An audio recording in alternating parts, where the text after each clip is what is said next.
예, 머무르고 계속하라 그러면 살아난다라는 제목으로 하나님 말씀 증거하도록 하겠습니다. 둘째 친구가 빌닷인데 이 사람은 하나님은 정의로운 분이다. 그래서 정의를 외치는 사람입니다. 정의, 공의 또는 뭐 저스티스. 그러니까 우리 신약 개념에 오면은 뭐 이게 참 중요한 개념이겠죠. 누가 의로운가 그런 문제. 그러니까 빌닷 때문에 이 문제에 대해서 우리가 깊이 또 대응하고 묵상할 수 있다라는 것입니다. 그러니까 빌닷은 욥에 대해서 네가 100% 악인이다 그렇게 말하지는 않아요. 의로운데 하나님의 기준으로 볼 때 의롭지 않은 것 같으니까 더 의로워져라라고 하는 게 빌닷이에요. 더 하라 더. 그러니까 더의 영성이고 또 모아 뭐 이런 영성이라는 것입니다. 그래서 8장에 빌닷이 얘기할 때 어제 자세히 살피진 않았지만 또 조금만 더 의롭게 되면은 회복될 거야. 뭐 그런 얘기예요. 그래서 7절에 내 시작은 미약하였으나 나중은 뭐 창대하리라. 뭐 이런 얘기들이 뭐냐 하면은 좀 더 의로워지면은 회복이 될 거야. 뭐 그런 덕담이라니까요. 그리고 특별히 마지막 3절을 보시면은 네가 더 의로워지면 완전하게 회복되고 대적들이 부끄러워질 거야. 뭐 그런 얘기를 합니다. 8장 20절부터 22절까지 그걸 한번 읽어보겠습니다. 시작. 하나님은 순전한 사람을 버리지 아니하시고 악한 자를 붙들어 주지 아니하심으로 웃음을 내 입에 즐거운 소리를 내 입술에 채우시리니 너를 미워하는 자는 부끄러움을 당할 것이라. 악인의 장막은 없어지리라. 어떻게 하면요? 좀 더 의로워지면. 그러니까 좀 더 힘을 써 애써. 그래서 좀 더 의로워지면은 문제가 해결될 거야. 이렇게 얘기를 한다는 것입니다. 뭐 이럴 때 그냥 욥이 그래 나 좀 더 의로워질게 그러면 끝나는 거예요. 근데 욥은 그렇게 생각을 안 했죠. 그래서 의의 문제에 대해서 이제부터 논쟁하고 고민하기 시작하는 겁니다. 이게 신약에서 로마서와 비슷한 게 욥기라 그랬던 이유를 알겠죠. 의의 문제를 다룬다니까요. 제일 중요한 문제이기 때문에. 여기서 시작은 이겁니다. 빌닷이 생각하는 하나님에 대한 인식과 욥이 생각하는 하나님에 대한 인식의 차이가 있다라는 거예요. 이게 되게 중요한 겁니다. 빌닷이 생각하는 그 하나님에 대한 인식은 우리보다 조금 나은 존재예요. 그러니까 내가 힘쓰고 애쓰면 하나님 수준의 의에 다다를 수 있다라고 생각하는 거예요. 굉장히 율법주의자들과 비슷한 생각이죠. 내가 힘쓰고 애쓰면 율법 다 지킬 수 있다. 내가 힘쓰고 애쓰면 하나님 수준의 의에 이를 수 있다. 이게 빌닷의 생각이었고 욥은 하나님은 도저히 비교할 수 없는 엄청난 분이야라고 하는 생각이에요. 이게 왜 달라지느냐 하면은 예를 들어서 우리 하나님을 3m의 하나님이라고 생각해 보십시오. 우리 인간의 키는 뭐 키가 남자 같으면 뭐 작으면 한 160, 뭐 커봐야 우리 교회에서 제일 큰 사람이 몇 센치가 있나요? 190까지 있죠, 집사님. 190 넘는 분들 계시는데 하여튼 190까지라고 합시다. 다 2m 안 돼요. 그러니까 3m의 하나님을 믿는다 그러면은 우리가 힘쓰고 애쓰고 막 점핑하고 하면 3m의 하나님은 다 다룰 수 있죠. 네가 지금 좀 부족하니까 열심히 점핑 연습해. 그러면 3m의 하나님에 다다를 수 있어. 그거 아니면은 막대기 갖고 좀 도움을 얻어가지고 3m의 하나님에 도전할 수 있어. 좀 이게 더 커다르면 하나님 5m의 하나님이에요. 그 5m의 하나님 그러면은 장대 높이 뛰게 하면 되잖아. 장대 가지고 뛰면은 갈 수 있잖아. 그러니까 누구나 할 수 있는 건 아니지만 지금부터 장대 가지고 높이 뛰기 연습을 해. 그런 게 지금 빌닷의 하나님이에요. 내가 힘쓰고 애쓰면 좀 더 열심히 하면은 다다를 수 있는 수준. 근데 만약에 하나님이 2만 메타의 하나님이라 그러면 할 수 있습니까? 불가능하죠. 2만 메타, 2kg 더죠. 20kg. 그죠? 그거 어떻게 다다를 수 있겠어요? 안 되죠. 그러니까 내가 힘써서 되는 존재가 아니다. 이게 욥이 생각하는 하나님이라는 것입니다. 그러니까 하나님에 대해서 어떤 생각을 하느냐에 따라서 우리 태도가 달라지는 거죠. 하나님이 원하시는 수준의 의가 내가 힘쓰고 애쓰면 된다라고 생각하면 자기 의를 추구할 거고 우리 의는 빵점이야. 2만 메타의 하나님인데 뭐 내가 뛴다고 되냐? 벼룩이지. 아무것도 안 돼. 라고 하면 다른 방법을 찾겠죠. 하나님이 은혜 주시는 방법을 찾겠죠. 여기서부터 이제 갈라지기 시작한다는 거예요. 우린 다 알죠. 우리는 은혜의 하나님을 붙드는 거지. 내가 발버둥 친다고 다다르는 그 하나님이 아니라는 것입니다. 그래서 지금 이렇게 얘기하는 거예요. 더 하라고, 더 의롭게 되라고. 우리가 어떻게 하나님 앞에서 그렇게 의롭게 될 수 있겠니? 하나님은 2만 메타의 하나님이신데 뭐 이런 취지의 얘기예요. 1, 2, 3절 한번 읽겠습니다. 시작. 욥이 대답하여 이르되 진실로 내가 이 일이 그러한 줄을 알거니와 인생이 어찌 하나님 앞에 의로우랴. 사람이 하나님께 변론하기를 좋아할지라도 천마디에 한마디도 대답하지 못하리라. 빌닷은 더 하는 영성, 모아 하는 영성인데 욥은 아니라는 거죠. 율법적인 접근해서 되는 게 아니다. 그러니까 우리 가운데도 그런 분들 되게 많아요. 지금도 한 20년, 30년쯤 된 것 같은데 어떤 그 박시성을 가진 집사님이 계셨어요. 그냥 안수 집사님이신데 뭐 책을 냈는데 엄청나게 막 히트쳤어요. 왜냐하면 뭐 계속 더 하자는 거예요, 더. 그래서 이분이 뭐 하루에 기도를 12시간 한다 그러다가 그 다음 나온 책이 18시간 한다고 그러고 그리고 뭐 잠자는 거 빼놓고 기도만 하나? 그러니까 더 하라, 더 하라, 더 하라. 그래서 그거에 자극받아가지고 더더더로 간 분들이 많았어요. 근데 나중에는 어떻게 되느냐? 지금 그분 기도하나 지금? 지금 어디 갔나? 돌아가신 건 아닌 것 같은데. 박종원 집사님이라는 분이었는데. 예. 책도 막 내고 그랬어요. 그런데 많은 사람들이 기도가 기쁨이 되는 게 아니라 짐이 돼버리는 거죠. 더 어디까지 할 거예요? 그러니까 우리는 더 한다고 되는 게 아니고요. 물론 열심을 안 하는 사람은 더 열심을 해야 되겠고 기도 아예 백지부터 식기도 중심으로 사는 사람이 더 기도해야 되겠죠. 근데 더 한다라는 게 한계가 있는 거 아니에요. 그래서 은혜를 구하는 사람의 특징은 뭐냐? 머무르는 거예요. 머무르고 계속 하는 거. 제가 이게 더더더 영성의 무서움이 뭐냐 하면 옛날에 내려놓음이라는 책이 있었잖아요. 농담으로 그랬거든. 더 내려놓으면 그러지 뭐 그랬더니 진짜 더 내려놓으면 그랬어요. 그럼 그래서 안 되면 어떡할 거예요? 더 내려놓으면 더. 아, 미치겠어요. 그죠? 안 되는 거죠. 더 이루어진다고 되는 게 아니라는 것입니다. 신앙이라는 건 뭐냐 하면 은혜를 구하는 것. 내 안에는 소망이 없습니다. 그래서 3m의 하나님, 5m의 하나님이라고 믿으니까 더 그러지. 2만 m의 하나님 그러면 더 할 사람이 누가 있겠어요. 이 방식으로는 안 된다라는 거죠. 하나님 앞에서 불가능합니다. 머무르고 하나님 어떻게 해야 됩니까? 라고 하나님 앞에 기다리는 마음이 있어야 될 거 아니에요. 그래서 이건 접근이 다르다는 거예요.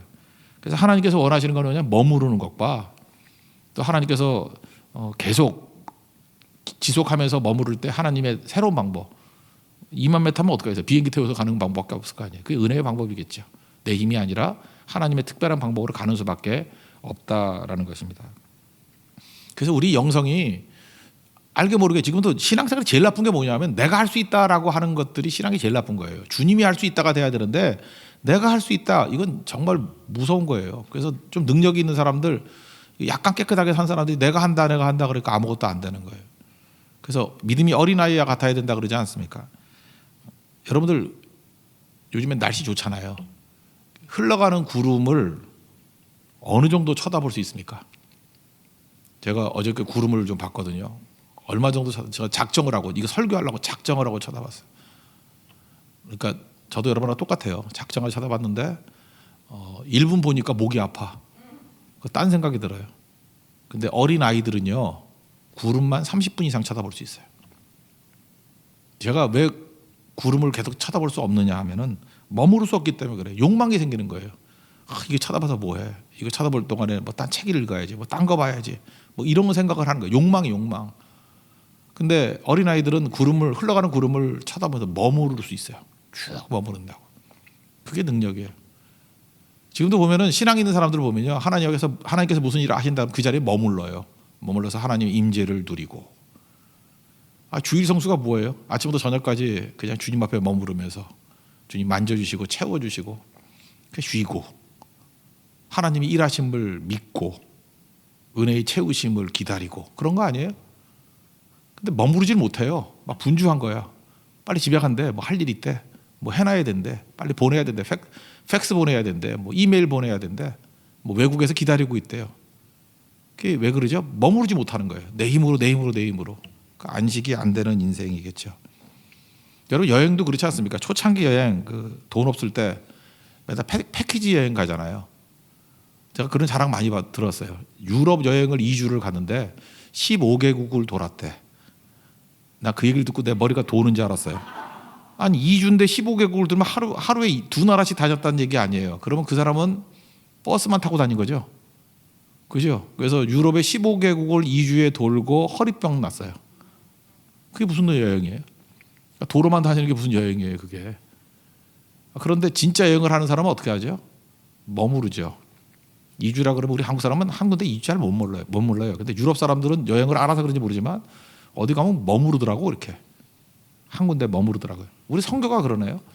선교도 좀 미숙한 사람들은 맨날 이 나라 갔다 저 나라 갔다 도대체 저 사람은 선교 다 돌아다니는 게 꿈인가 이런 사람이 있어요. 근데 그 머무름의 깊이를 아는 사람은 한 군데 계속 가더라고요.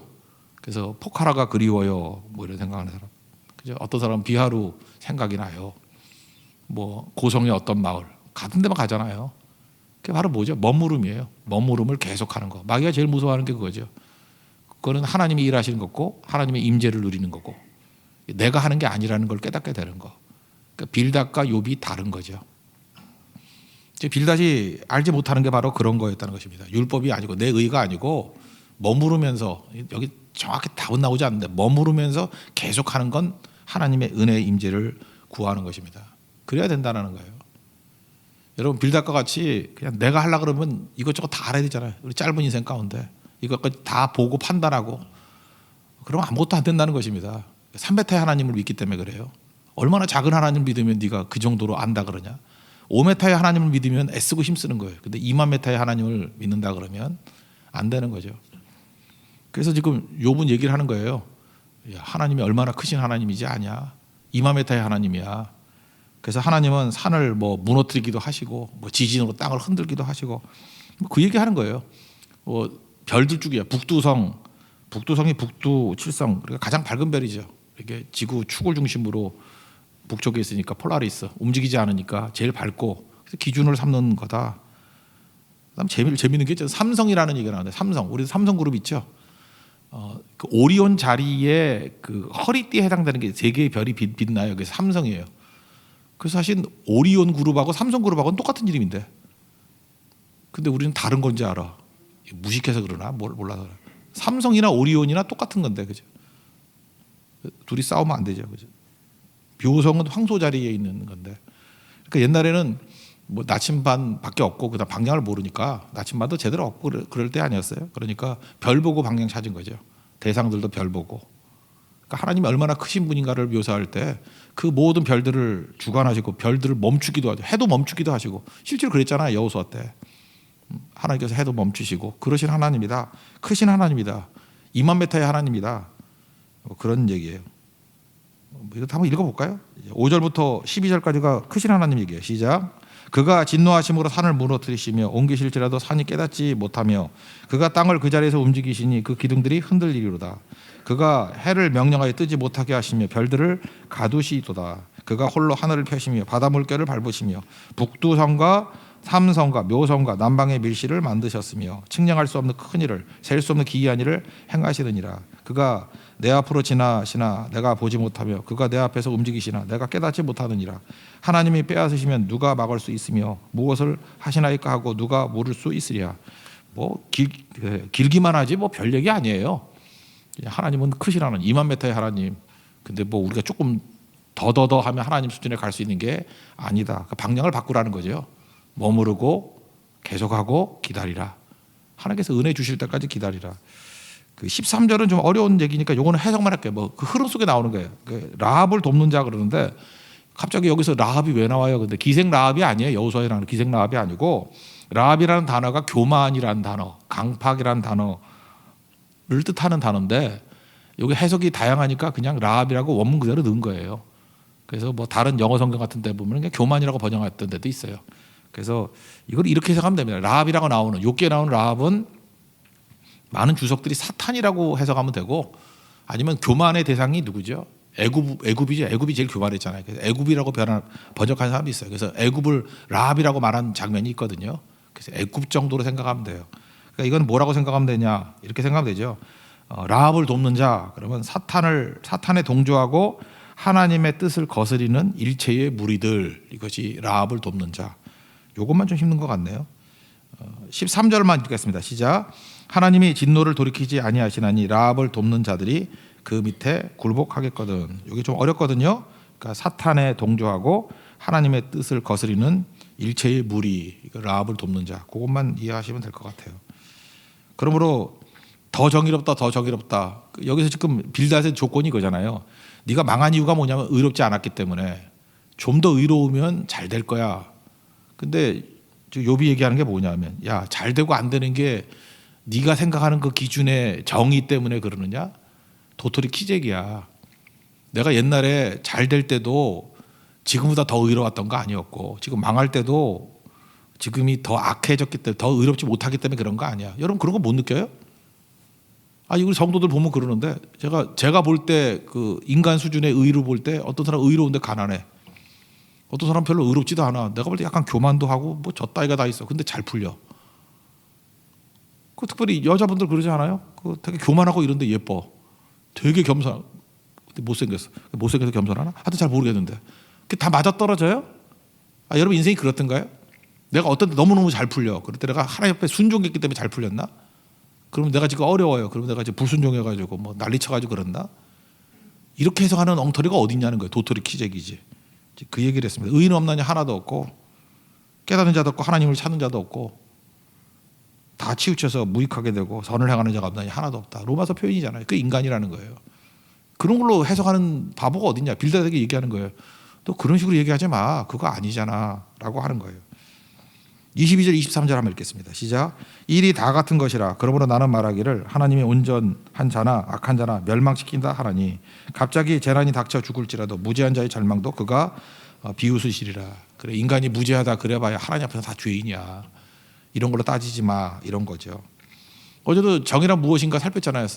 그 샌들 교수의 그 정의라는 개념이 너무너무 다양하죠. 그리고 기준도 들쑥날쑥이죠. 뭐가 정의인지 아닌지 뭘 어떻게 알아. 네 기준이 정답이 아닌 거야. 그래서 그렇게 말하면 안 돼 이거죠. 그래서 인간의 의에 대한 한계를 이제 짓는 거예요. 그러니까 그럼 남는 게 뭐겠어요? 하나님의 은혜를 구하는 수밖에 없고 기도하는 수밖에 없겠죠. 그래서 오늘은 굉장히 러프하게 나오는 거예요. 이렇게 거칠게. 나도 잘 몰라. 그러니까 하나님 은혜를 구해야 되고 하나님 앞에 기도하는 방법밖에 없어. 근데 네가 말하는 거 그런 자기의 의 그건 아닌 것 같아. 그건 아니야 라고 선언하는 것입니다. 그 이후에 또 나오는 거겠죠. 이게 굳이 말한다 그러면 하나님께서는요 우리를 뭐로 보느냐면 원석으로 봅니다. 금 섞인 원석으로 보는 거예요. 우리 안에 금이 섞여 있는 원석. 그러니까 이런 거예요. 여러분 안에 믿음이 있습니까? 없습니까? 그럼 믿음이 있어요. 믿음이라는 금이 섞여 있는 원석이에요. 근데 믿음도 있지만 딴 것도 되게 많아. 그러니까 누가 보든지 간에 순수하게 만들려고 그러면 어떻게 되죠? 그 원석을 부수고 녹이고 용광로에 녹이고 또 그다음에 순금 만들 때 보면 그 뭐 황약품도 타더라고요. 그래서 쓰라리게 만들고 그래서 정금되게 만드는 거예요. 하나님께서 그걸 원하신다는 거예요. 그 과정들 그걸 과정으로 봐야지. 아니 세상에 이걸 갖다가 뭐 더 의로워서 나는 잘 되고 더 의롭지 않아서 안 되고 그러니까 잘 되려고 그러면 더 정의로워야 돼 이렇게 접근하는 게 아니라는 거죠. 하나님께서는 내 안에 있는 정의를 보시는 게 아니라 내 안에 은혜가 임하기를 원하는 거예요. 우리 로마서 배웠잖아요. 이제 배웠기 때문에 아는데 은혜가 임하는 통로가 뭐예요? 믿음이죠. 그러니까 믿음은요 두 가지 설명할 수 있어요. 여기 욥기 같은데 그릇이라고 표현해. 믿음이란 그릇이 있어야 은혜를 담을 수 있어. 로마서의 표현에 의하면 하나님의 은혜가 있는데 믿음이라는 스위치를 눌러야 내게 믿음이 임해. 뭐 다 똑같은 거예요. 그러니까 은혜가 중요한데 은혜가 나하고 관계가 있게 만들기 위한 스위치 그릇이 뭐예요? 믿음이야. 그러니까 믿음. 그래서 은혜 얘기할 때 믿음이 꼭 나와야 돼요. 그냥 가만히 있을 때 은혜가 임하는 게 아니라 믿음이라는 그릇이 있어야 되고 믿음이라는 스위치가 있어야지 내게 은혜가 임하게 된다는 거예요. 지금 욥이 그 얘기를 하고 있는 겁니다. 내가 하나님에 대한 믿음을 갖기를 원해. 그래서 여기서는 중재자가 있기를 원합니다. 나는 기도한다 그러고 중재자가 있기를 원합니다. 판결자라고 나왔는데 나중에는 그 19장에 가면 이게 더 정확해지죠. 제가 어젠가 어떤 분이 저한테 메시아를 좀 들어보라 그래서 그 메시아가 곡이 많잖아요. 그래서 랜덤으로 딱 눌렀는데 저는 몇 번인지도 몰랐어. 근데 하나님께 내게 은혜를 주셨어. 내 주는 살아계시고 그게 나오더라고. 아는 노래. 그게 욥기 19장에 나오는 얘기거든요. 욥기 19장 25절에 나의 대속자가 살아계시니 마침내 그가 땅 위에 서실 것이라. 그 다음 20절 26절이죠. 내 가죽이 벗김을 당한 뒤에 내가 육체 밖에서 하나님을 보리라. 이 욥기에서 벌써 부활의 주님을 말하잖아요. 육체 밖에서 주님을 보리라. 19장 25절 26절 내 주는 살아계시고 내 대속자는 살아계시고 이게 뒤쪽 가면 이제 더 선명해지는 거거든요. 결국은 은혜의 대속자, 중재자, 판결자, 변호사라고 번역할 수 있다. 변호사가 필요하다. 예수님이지 예수님. 그래서 구약 시대에 예수님을 바라보는 그 모습이 있더라는 것입니다. 여기서 중요한 게 뭐예요? 사람의 의를 부추기면 인간은 절망밖에 없습니다. 여러분도 마찬가지예요. 잠깐만 의를 부추기지 마세요. 부모들도요 은혜 안에서 자녀를 키워야 애들이 편안하게 자유롭게 흘러가는 구름도 누리는 아이가 되는 거지. 그러니까 자기가 그 못 누리니까 3m의 하나님을 믿으니까 잠깐만 좀 더 해. 그게 그거예요. 그냥 달달 볶지 마세요. 그게 아니거든요. 은혜를 알아야 돼. 은혜를 하려고 그러면 믿음이 필요한 거죠. 그래서 베드로전서 1장 7절을 보니까 너희 믿음의 확실함은 불로 연단하여도 없어질 금보다 더 귀하여 예수 그리스도께서 나타나실 때 칭찬과 영광과 존귀를 얻게 할 것이라. 그러니까 금보다 더 귀한 믿음 그러잖아요. 믿음이 중요하다. 믿음이. 오늘 서론적인 얘기입니다. 그죠? 이게 처음 논쟁하는 거니까 슬쩍 보여주는 거예요. 더더더 해서 되는 게 아니라 그 방법은 안 돼. 왜냐하면 하나님은 5m의 하나님이 아니고 2만 m의 하나님이기 때문에 간구할 뿐이다. 하나님의 은혜를 구하는 믿음 붙들 뿐이다. 그렇게 고백하고 있다는 것입니다. 여러분들 더 큰 은혜가 믿음을 통해서 우리 가운데 임하는 우리 하나님 종되기를 축원합니다. 자리에서 일어나겠습니다. 은혜 아니면 찬양하겠습니다. 나서지 못하리.